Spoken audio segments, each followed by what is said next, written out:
In today's video, I am going to teach you how to connect Notion to your Google Calendar. To begin, open Notion Calendar in your web browser by going to calendar.notion.so. Once the page loads, you will see the calendar view on screen. It might open to a specific month or to your most recent view, and that is fine. The important part is that you are inside Notion Calendar and ready to add an account. Next, look for the option that says Add Calendar Account. This is the area where Notion Calendar lets you link outside calendar services, so everything can stay in sync. Click Add Calendar Account to open the connection options. In the list of providers, select Connect Google Calendar. This tells Notion Calendar that you want to bring in your Google Calendars and events. After you click it, a permissions flow will start, and you may see a new window or a pop-up appear. If your browser blocks pop-ups, allow them for this site so the Google sign-in screen can open properly.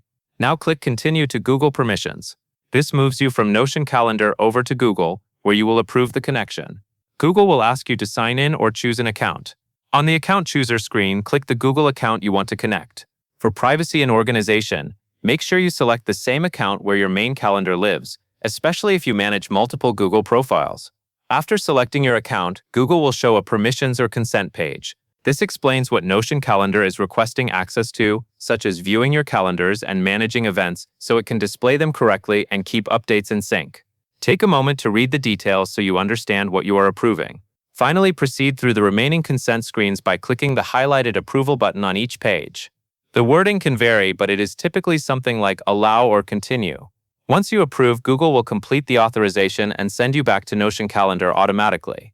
At that point, your Google Calendar account is connected, and your events should begin appearing in Notion Calendar. If anything seems delayed, give it a moment to sync and refresh the page.